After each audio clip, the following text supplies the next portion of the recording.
ഇത് യൂട്രസ് റിമൂവലിനായിട്ട് ഉപയോഗിക്കുന്നതാണ്. ഹോസ്പിറ്റലിൽ നമ്മൾ സ്ത്രീകളുടെയൊക്കെ യൂട്രസ് റിമൂവലിന് വേണ്ടിയിട്ടുള്ള ഒരു എക്യുപ്മെൻറ്റ് വരെ നമ്മളിവിടെ ഉണ്ടാക്കിയെടുക്കുന്നുണ്ട്. ഇത് റിട്രാക്ടറാണ്. സർജറി സമയത്തൊക്കെ തൊലി കയറി കഴിഞ്ഞാൽ തൊലിയിൽ നിന്ന് അകത്താനൊക്കെ ആയിട്ട് ഉപയോഗിക്കുന്നതാണ്. അപ്പോൾ ഇതാണ് നീഡിൽ ഹോൾഡർ. നമ്മൾ ഓപ്പറേഷനൊക്കെ ചെയ്യുന്ന സമയത്ത് ആ ഒരു സൂചിയൊക്കെ പിടിച്ച് വലിക്കാനായിട്ട് ഉപയോഗിക്കുന്ന ആ ഒരു ഹോൾഡറാണിത്. നമ്മുടെയൊക്കെ ശരീരത്തിലുള്ള എല്ല് പൊട്ടിച്ചെടുക്കാനുള്ള ഒരു എക്യുപ്മെൻ്റ് ആണിത്, ഒരു സർജിക്കൽ എക്യുപ്മെൻറ്റ്. പിന്നെ ഇത് കരിസൺ പഞ്ചാണ്. എൻ്റെ പേര് കരിസൺ പഞ്ച്. ഓക്കെ, ഇതെന്തിനാണ് ഉപയോഗിക്കുന്നത്? നമ്മൾ സർജിക്കലിന് വേണ്ടി ഉപയോഗിക്കുന്ന മറ്റൊരു എക്യുപ്മെൻ്റ് ആണ്. ഇതിൻ്റെ ഏറ്റവും എൻഡിലായിട്ട് ഒരു കുഞ്ഞു ഹോളുണ്ട്. ഈ കാണുന്ന സർജിക്കൽ എക്യുപ്മെന്റ് ഉപയോഗിച്ച് വളരെ മൈന്യൂട്ട് ആയിട്ടുള്ള ഹെയർ പോലും പോയിന്റ് ഔട്ട് ചെയ്ത് പ്ലക്ക് ചെയ്യാൻ പറ്റും. ഇത് നിബ്ലറാണ്. ബോൺ സംബന്ധമായിട്ടുള്ള കട്ടിംഗ് ആയിട്ട് ഉപയോഗിക്കുന്നതാണ്. നമ്മളിത് ഇങ്ങനെ അകത്ത് നിർത്തിയതിന് ശേഷമാണ് ഇതിനകത്ത് സർജറി ചെയ്യുന്നത്. ആദ്യമായിട്ടാണ് ഒരു ഹോസ്പിറ്റലിന് വേണ്ടിയിട്ടുള്ള സർജിക്കൽ എക്യുപ്മെന്റുകളൊക്കെ ഉണ്ടാക്കുന്ന ഒരു ആലിൽ വന്നിട്ടുള്ള കാഴ്ചകൾ കാണുന്നത്. പല്ലെടുക്കാൻ വേണ്ടിയിട്ട് ഉപയോഗിക്കുന്നത്. പല്ല് പറിക്കാനുള്ള പല്ല് പറിക്കാൻ ഉപയോഗിക്കുന്നത്. ഈ പല്ല് പറിക്കാന്ന് പറയുമ്പോൾ നമ്മൾ ഇങ്ങനെ വയലൊരു ആ ഒരു ക്ലിപ്പൊക്കെ ഇട്ടതിന് ശേഷം നമ്മളിങ്ങനെ അകത്തിട്ട് വലിച്ചെടുക്കുന്ന ഒരു സാധനമാണ്. അപ്പോൾ അത് പറയുമ്പോൾ തന്നെ നിങ്ങൾക്ക് ചില സീക്വൻസുകളൊക്കെ ഓർമ്മ വരുന്നുണ്ടാവും. അതിന് ഓർമ്മ വന്നിട്ടുള്ളൊരു ഇപ്പം തന്നെ താഴ്ന്ന കമൻറ്റ് ചെയ്യണേ.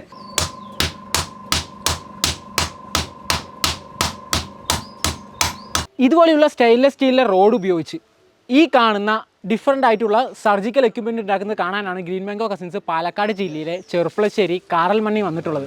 അപ്പോൾ വളരെ രസമുള്ള വീഡിയോ ആയിരിക്കും. കാരണം വളരെ മൈന്യൂട്ട് ആയിട്ടുള്ള ഡിഫറെൻറ്റ് എക്യുപ്മെൻറ്റ്സ് ആണ് ഇവിടെ ഉണ്ടാക്കിയെടുക്കുന്നത്. സ്കിപ്പ് ചെയ്യാതെ കാണണം. ഹോസ്പിറ്റലിലും ഡോക്ടർമാരൊക്കെ ഉപയോഗിക്കുന്ന സർജിക്കൽ എക്യുപ്മെൻറ്റിൻ്റെ നിർമ്മാണം കാണാനായിട്ടാണ് ഇവിടെ വന്നിട്ടുള്ളത്. അപ്പോൾ നമ്മുടെ കൂടെ സുരേഷ് ബാബു ചേട്ടനുണ്ട്. നമ്മളിപ്പോൾ ഈ ഒരു സ്ഥാപനത്തിൽ ഈ സർജിക്കൽ എക്യുപ്മെൻറ്റ് മാത്രം ഉണ്ടാക്കുന്നുണ്ട്. എത്ര വർഷമായി? ഒരു 20 വർഷത്തിന് മീതൊക്കെ. ഇത് പറഞ്ഞ പാരമ്പര്യമായിട്ട് അച്ഛൻ ആലയപ്പണി അടുത്തുണ്ടായിരുന്നു. നമ്മുടെ കാർഷിക ആവശ്യങ്ങൾക്കുള്ള സാധനങ്ങളൊക്കെ മോഡാണ്, അങ്ങനത്തെ വർക്കായിരുന്നു. നമ്മുടെ അമ്മാവന്മാരൊക്കെ ചെന്നൈയിലൊക്കെ ഇതേ വർക്ക് ചെയ്തിട്ടുണ്ടായിരുന്നു. അവിടെ പോയിട്ടാണ് നമ്മൾ വർക്ക് പഠിച്ചിട്ടൊക്കെ ഉള്ളത്. പുതിയ കമ്പനികളിലൊക്കെ ആണെങ്കിൽ അവിടെ അച്ഛൻ ഉണ്ടാവില്ലേ? ഇപ്പോൾ നമുക്ക് ഡൽഹി, ജലന്ധർ എന്നൊക്കെ അവിടെയൊക്കെ വലിയ വലിയ കമ്പനികൾ മോൾഡ് അടിച്ചിട്ട് കൊടുക്കുന്നുണ്ട്. ഷീറ്റിൽ ഡൈ വന്നിട്ട് അടിച്ചിട്ട് ചെയ്യാം. അത് നമ്മുടെ ഈ ചെയ്യുന്നതിൻ്റെ ക്വാളിറ്റിയും കിട്ടില്ല, അതിൻ്റെ ടെമ്പറും കാര്യങ്ങളൊന്നും കിട്ടില്ല. സ്റ്റെറിലൈസ് ചെയ്യുമ്പോൾ അത്രയും ചൂട് ഹീറ്റിലല്ലേ സ്റ്റെറിലൈസ് ചെയ്യുക. അതായത് 2-3 വട്ടം സ്റ്റെറിലൈസ് ചെയ്യുമ്പോഴേക്ക് അത് കംപ്ലൈൻറ്റ് ആയിരിക്കും. അതപ്പോഴേക്ക് അതിൻ്റെ ടെമ്പറൊക്കെ പോകും. നമ്മൾ ഉപയോഗിക്കുന്നത് ഗ്രൈൻഡിങ്ങും ഡ്രില്ലിങ്ങും അങ്ങനെയൊക്കെ തന്നെയുള്ള വേറെ മെഷീനറികൾ നമ്മൾ അധികം ഉപയോഗിക്കുന്നില്ല. നമ്മൾ ഫുള്ള് കയ്യിൽ ഫയലിങ്ങും കാര്യങ്ങളായിട്ടാണ് എല്ലാവർക്കും ചെയ്യുന്നത്. കേരളത്തിൽ ചില്ലറ ചെറിയ ഹോസ്പിറ്റലുകൾ ഓർഡറുണ്ട്. പിന്നെ അധികം ഡീലർമാർക്കുള്ള ഓർഡറാണ്. എന്നിട്ട് അവരാണ് അത് ബ്രാൻഡ് ചെയ്ത് അവരവരെ ബ്രാൻഡ് ചെയ്തിട്ട് അവർ കൊടുക്കുന്നു. എന്തൊക്കെ എക്യുപ്മെൻ്റ് ആണെന്നുള്ളത് നമ്മളിപ്പോൾ വീഡിയോയിൽ തന്നെ കാണിച്ചു തരും. ഒരുപാട് എക്യുപ്മെൻ്റ് ഉണ്ട്. ഇവിടെ വന്ന് കണ്ടപ്പോൾ ഞങ്ങൾ തന്നെ ഞെട്ടിപ്പോയി. കാരണം ഇങ്ങനത്തുള്ള എക്യുപ്മെൻ്റ് വരെ ഉണ്ടോ എന്നുള്ളത് വരെ ഞങ്ങൾ ആശങ്കയോടുകൂടി നോക്കുന്നൊരു സാഹചര്യം ഇവിടെ ഉണ്ടായിട്ടുണ്ട്. കാരണം അത്രത്തോളം വെറൈറ്റി ആയിട്ടുള്ള എക്യുപ്മെൻറ്റ്. നമ്മൾ പേപ്പറൊക്കെ മുറിക്കാനായിട്ട് ഉപയോഗിക്കുന്ന കത്രികയില്ലേ, കത്രികയുടെ തന്നെ വെറൈറ്റി ആയിട്ടുള്ള ഒരുപാട് തരം കത്രികകൾ നമ്മുടെ ശരീരത്തിൽ ഉപയോഗിക്കാൻ വേണ്ടിയിട്ടുള്ള എക്യുപ്മെൻറ്റുകൾ ഇവിടെ ഉണ്ടാക്കിയെടുക്കുന്നുണ്ട്.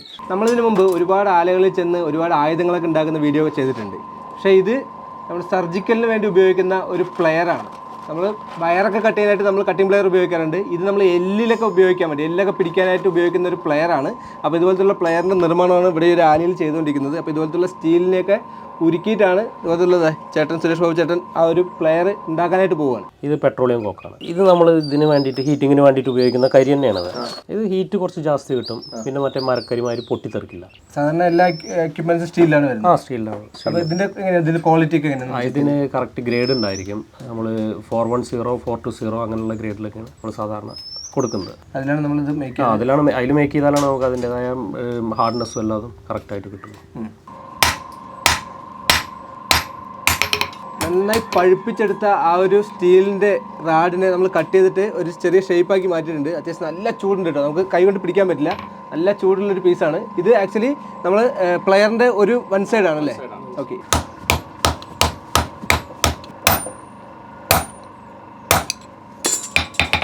ചില പ്ലേയേഴ്സൊക്കെ അതേപോലെ 2 ജോയിൻ ചെയ്യുന്നതായിരിക്കും.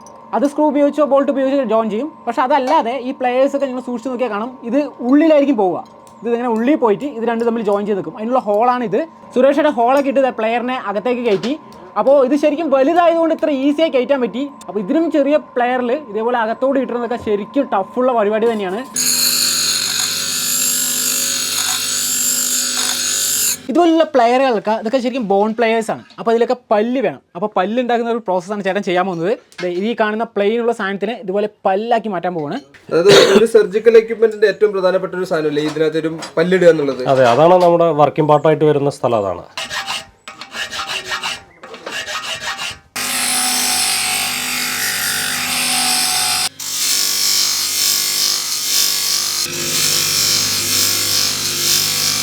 മുമ്പ് കണ്ട ആ സ്റ്റെയിൻലെസ് സ്റ്റീലിൻ്റെ റോഡിൽ നിന്ന് ഇതുപോലെയൊരു സർജിക്കൽ എക്യുപ്മെൻറ്റ് ഉണ്ടാക്കി. അപ്പോൾ ഇത് ശരിക്കും ഒരു ബോൺ പ്ലെയർ ആണ്. അപ്പോൾ ഇത് മാത്രമല്ല, ഇവിടെ ഒരുപാട് ഡിഫറൻ്റ് ആയിട്ടുള്ള പ്ലെയേഴ്സ് ഉണ്ട്. ഇവിടെ അങ്ങനെ പ്രോസസ്സ് നടന്നുകൊണ്ടേയിരിക്കുകയാണ്. ഓരോന്നിൻ്റെയും ഓർഡർ അനുസരിച്ചാണ് ചേട്ടൻ ഉണ്ടാക്കി കൊടുക്കുന്നത്.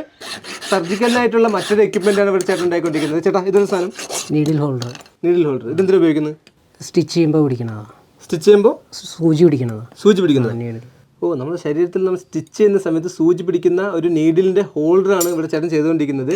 ഈ ഒരു സർജിക്കൽ എക്യുപ്മെൻറ്റ് കൃത്യമായിട്ട് സ്കെയിലൊക്കെ ഉപയോഗിച്ച് അളന്നെടുത്തിട്ടാണ് ഉണ്ടാക്കിയെടുക്കുന്നത്. അതാണ് ഇവിടുത്തെ ഏറ്റവും ഭയങ്കര പ്രത്യേകത. കാരണം നമ്മൾ ഇതിന് മുമ്പ് പല ആലകളിൽ ചെന്നിട്ട് ഉണ്ടാക്കുന്ന ഒരുപാട് എക്യുപ്മെൻറ്റ് ഉണ്ടാക്കുന്ന വീഡിയോ കണ്ടിട്ടുണ്ട്. പക്ഷേ അതൊക്കെ നമ്മൾ പുറമേ ഉപയോഗിക്കുന്നതാണ്. പക്ഷേ ഇവിടുത്തെ എക്യുപ്മെൻറ്റ് എന്ന് പറയുന്നത് നമ്മുടെ ശരീരത്തിൽ ഉപയോഗിക്കുന്ന എക്യുപ്മെൻ്റാണ്. അപ്പോൾ അത്രയും സൂക്ഷ്മമായിട്ട് വേണം ഈ ഒരു എക്യുപ്മെൻറ്റിൻ്റെ നിർമ്മാണമൊക്കെ ചെയ്യാനായിട്ട്. അത്രയും ക്ലീനും ഹൈജീനും ആയിരിക്കണം ഈ ഒരു എക്യുപ്മെൻറ്റ്. ഇത് എന്ത് പ്ലെയറാണ്? ഇത് ബോൺ നിബ്ലർ എന്ന് പറയും. ബോൺ കട്ട് ചെയ്യാൻ വേണ്ടിയിട്ട് ഉപയോഗിക്കുന്നതാണ്. നമ്മൾ സാധാരണ വയർ കട്ട് ചെയ്യാനുള്ള പ്ലെയർ കണ്ടിട്ടുണ്ടാവും. എല്ല് ഒക്കെ പൊട്ടിച്ചെടുക്കാനുള്ള ഒരു പ്ലെയറാണ് നമ്മളിപ്പോൾ പിടിച്ചിട്ടുള്ളത്. ഞാൻ ഇത് യൂട്രസ് റിമൂവലിനായിട്ട് ഉപയോഗിക്കുന്നതാണ്. ഹോസ്പിറ്റലിൽ നമ്മൾ സ്ത്രീകളുടെയൊക്കെ യൂട്രസ് റിമൂവലിന് വേണ്ടിയിട്ടുള്ള ഒരു എക്യുപ്മെൻറ്റ് വരെ നമ്മളിവിടെ ഉണ്ടാക്കിയെടുക്കുന്നുണ്ട്. ഇത് ബയോപ്സി പഞ്ചാണ്. ഇതിലും പറയുന്ന മാതിരി കട്ടിംഗ് ആണ്. ബയോപ്സിക്ക് അയക്കുന്ന പഞ്ചിങ് ആണ് അല്ലേ? വേറൊരു എക്യുപ്മെന്റ് ഉണ്ട്, നമ്മൾ തോക്ക് പോലെയൊക്കെ ഫീൽ ചെയ്യുന്ന ഒരു എക്യുപ്മെന്റ് ആണ്. ഇതും കട്ട് ചെയ്യാൻ വേണ്ടി ഉപയോഗിക്കുന്ന ഒരു സർജിക്കൽ എക്യുപ്മെന്റ് ആണ്. തലയിൽ കട്ടിംഗ് ആണത്. പിന്നെ ഇത് കരിസൺ പഞ്ചാണ്. എൻ്റെ പേര് കരിസൺ പഞ്ച്. അതായത് ഇതിന്റെ എഡ്ജിൽ ഇവിടെ ഒരു ബ്ലേഡ് ഉണ്ട്, അത് ഉപയോഗിച്ച് നമുക്ക് ഇങ്ങനെ കട്ട് ചെയ്തെടുക്കാം. ഇത് ഈ ഒരു എക്യുപ്മെന്റ് വെച്ചിട്ട് വളരെ കുഞ്ഞായിട്ട് കട്ട് ചെയ്യാൻ പറ്റുന്ന ഒരു കുഞ്ഞ് എക്യുപ്മെന്റ് ആണ്. അത് കണ്ടില്ലേ? ഇത്രയും ചെറിയ ചെറിയ രീതിയിൽ നമുക്കിത് കട്ട് ചെയ്തെടുക്കാൻ പറ്റും. മുകളിലായിട്ടൊരു ബ്ലേഡ് നമുക്ക് കാണാം, അതെങ്ങനെ നീങ്ങി പോകുന്നത് നമുക്ക് കാണാം. 1 mm കട്ടിംഗ് ആണ്. 1 mm ആണല്ലേ? അത് കാർഡിയാക്ക് ബന്ധപ്പെട്ടിട്ട് വരുന്ന സാധനമാണ്. അതിന്റെ ഏറ്റവും ടിപ്പിൽ നമ്മുടെ സൂചിയുടെയൊക്കെ ഹോളിനേക്കാളും കുഞ്ഞു ഹോൾ ഇതിനകത്തുണ്ട്. അതുവരെ ഇവിടെ കൃത്യമായിട്ടാണ് വെച്ചിട്ടുള്ളത്. ഇത് ബുൾഡോഗ് ലാമ്പാണ്. ഇത് നമ്മൾ സാധാരണ നമ്മുടെ വെയിനൊക്കെ ഉണ്ടല്ലോ, അതിനൊക്കെ ബ്ലോക്ക് ചെയ്യാൻ വേണ്ടിയിട്ടൊക്കെ ചെയ്യുന്നതാണ്. ബ്ലഡ് ബ്ലോക്ക് ചെയ്യാൻ വേണ്ടിയിട്ടേ കറക്റ്റായിട്ട് ബ്ലോക്ക് ആവുകയും ചെയ്യും. നമ്മുടെ മുറിയും കാര്യങ്ങളൊന്നും ആവില്ല. അത് അത്രയും സ്മൂത്ത് ആയിട്ടാണ് ഇതിൻ്റെ ഉള്ളിൽ നമ്മൾ പല്ലും കാര്യങ്ങളൊക്കെ ഇട്ടിട്ടുള്ളത്. ഞാനിവിടെ ഒരു എക്യുപ്മെൻറ്റ് കണ്ടു. നമ്മൾ സർജറി ഒക്കെ ചെയ്യുന്ന സമയത്ത് നമ്മുടെ ഇപ്പോൾ വയറൊക്കെ ഇങ്ങനെ കീറിയിട്ട് നമ്മൾ അതിനകത്തുള്ള ഓപ്പറേഷനൊക്കെ ചെയ്യുന്ന സമയത്ത് അത് സ്കിന്ന് വന്ന് ഇങ്ങനെ വിടർന്ന് നിൽക്കാൻ വേണ്ടിയിട്ടുള്ള ഒരു എക്യുപ്മെൻ്റാണ്. അപ്പോൾ നമ്മളത് ഇങ്ങനെ വെച്ചിട്ട് ഇതിങ്ങനെ വെച്ച് കഴിഞ്ഞാൽ നമ്മുടെ സ്കിൻ രണ്ടും ഇങ്ങനെ വിടർന്ന് നിൽക്കും. എന്നിട്ട് ഇതിൻ്റെ ഉള്ളിലാണ് അവർ ഓപ്പറേഷനും പരിപാടികളൊക്കെ ചെയ്യുന്നത്. അപ്പോൾ അതിന് വേണ്ടിയിട്ടുള്ള ഒരു എക്യുപ്മെൻ്റാണിത്. അപ്പോൾ ഇതിൻ്റെ തന്നെ പല സൈസിലുള്ള റിട്രാക്ടറുകൾ ഇവിടെ ഉണ്ട്. കുഞ്ഞു സാധനങ്ങൾ നമുക്കിപ്പോൾ കയ്യിൽ ചെയ്യുകയാണെങ്കിൽ അതിന് വേണ്ടി സൈസ് കുറഞ്ഞിട്ടുള്ള സാധനങ്ങളുണ്ട്. ഇത് വേറൊരു പ്ലെയറാണ്. ഇതൊരു മൾട്ടിപർപ്പസ് പ്ലെയറാണ്. ചേട്ടാ, ഇതെന്തിനാണ് ഉപയോഗിക്കുന്നത്? ഒന്നിലധികം ഉപയോഗങ്ങളുള്ളതാണ്. നമുക്കിങ്ങനെ ബെൻഡ് ചെയ്യാം. പിന്നെ അതുപോലെ തന്നെ ഇതിൽ തന്നെ കട്ടിങ്ങിനുള്ള ഓപ്ഷൻസ് ഉണ്ട്. എല്ലിലൊക്കെ എന്തെങ്കിലും ഫ്രാക്ചർ വന്നു കഴിഞ്ഞാൽ നമ്മൾ കാലിൽ കമ്പി ഇടാറുണ്ട്, അതുപോലെ കയ്യിലൊക്കെ കമ്പി ഇടാറുണ്ട്. ആ സമയത്ത് നമ്മൾ അതിൻ്റെയൊക്കെ ഒന്ന് വളയ്ക്കാനും അതുപോലെ പൊട്ടിച്ചെടുക്കാനൊക്കെ വേണ്ടിയിട്ട് ഉപയോഗിക്കുന്ന ഒരു എക്യുപ്മെൻ്റാണ് മൾട്ടിപർപ്പസ് പ്ലെയർ. ഓക്കെ, അപ്പോൾ അതിന് വേണ്ടിയിട്ടുള്ളൊരു പ്ലെയറാണിത്. അത് ഇവിടുന്ന് ഒരു കാറ്റലോഗ് ഉണ്ട്. നമുക്ക് വേണ്ട എക്യുപ്മെൻറ്റുകളുടെ ഷേപ്പും സൈസും എല്ലാം അടങ്ങിയിട്ടുള്ള ഒരു കാറ്റലോഗ് തന്നെ ഇവിടെ ഉണ്ട്. അപ്പോൾ അത് നോക്കിയിട്ടാണ് ഇവരിവിടെ ഈ ഒരു പ്രോഡക്റ്റൊക്കെ ഉണ്ടാക്കിയെടുക്കുന്നത്. സാധാരണ ഈ ഒരു എക്യുപ്മെൻറ്റിൻ്റെയൊക്കെ നമുക്ക് എത്ര വർഷം വാറണ്ടി പോകും? 4-5 വർഷമൊക്കെ ഗ്യാരണ്ടി പോകും. അപ്പോൾ നമുക്ക് എല്ലാവർക്കും അറിയാം, ഹോസ്പിറ്റൽ എക്യുപ്മെൻ്റ് ഒക്കെ 1 ടൈം യൂസ് ആണ്. ഇപ്പോൾ സിറിഞ്ച് ആണെങ്കിലും എല്ലാം 1 ടൈം യൂസ് ചെയ്ത് കഴിഞ്ഞാൽ അത് കളയണം എന്നുള്ളതാണ്. പക്ഷേ നമുക്കിതൊക്കെ സ്റ്റെറിലൈസ് ചെയ്യാൻ പറ്റുന്നതുകൊണ്ട് നമുക്കത് വീണ്ടും വീണ്ടും ഉപയോഗിക്കാം. അത്യാവശ്യം കംപ്ലയിൻറ്റ് വരുന്നവരെ നമ്മളിത് തന്നെ ഉപയോഗിക്കും, എന്നിട്ടാണ് ഇത് ഡിസ്പോസ് ചെയ്യുള്ളൂ. അപ്പോൾ അതാണ് ഇവിടുത്തെ ഈ ഒരു സർജിക്കൽ എക്യുപ്മെൻറ്റിൻ്റെ ഒരു പ്രത്യേകത. നല്ല ക്വാളിറ്റിയുള്ള എക്യുപ്മെൻ്റാണ്. ഗ്രീൻ മാംഗോ കസിൻസ് പാലക്കാട് ജില്ലയിലെ ചെർപ്പളശ്ശേരി കാറൽമണിയിൽ വന്നു ഇതുപോലുള്ള സർജിക്കൽ എക്യുപ്മെൻ്റ് ഒക്കെ എങ്ങനെയാണ് ഉണ്ടാക്കുന്നതൊക്കെ കണ്ടു. അപ്പോൾ ചേട്ടാ, നമ്മുടെ വീഡിയോ കാണുന്ന ആർക്കെങ്കിലും ഇതുപോലത്തെ എക്യുപ്മെൻറ്റ്സ് വേണമെന്നുണ്ടെങ്കിൽ ചേട്ടനെ കോൺടാക്ട് ചെയ്ത് എത്ര ബൾക്കാണെങ്കിലും ഉണ്ടാക്കി കൊടുക്കാം. അപ്പോൾ എത്ര ബൾക്കായിട്ടുള്ള ഓർഡർ ആണെങ്കിലും ചേട്ടൻ ചെയ്തു തരും. മാത്രമല്ല, കേരളത്തിലെ ഏറ്റവും നല്ല സർജിക്കൽ എക്യുപ്മെൻറ്റ് മാനുഫാക്ചർ എന്നുള്ള രീതിയിലുള്ള അവാർഡ് കിട്ടിയിട്ടുള്ള ആളാണല്ലേ? അപ്പോൾ എന്തായാലും കൺഗ്രാജുലേഷൻസ്. അപ്പോൾ നിങ്ങൾക്ക് എന്തായാലും വീഡിയോ ഇഷ്ടപ്പെട്ടുണ്ടെന്ന് വിചാരിക്കുന്നു. അപ്പോൾ അടുത്തൊരു വീഡിയോയിൽ കാണുന്നവരെ എല്ലാവർക്കും ബൈ. ഇനിയും ഇതുപോലുള്ള രസകരമായിട്ടുള്ള വെറൈറ്റി വീഡിയോസാണ് വരുന്നത്. അപ്പോൾ എല്ലാവരും ചാനൽ സബ്സ്ക്രൈബ് ചെയ്യുക.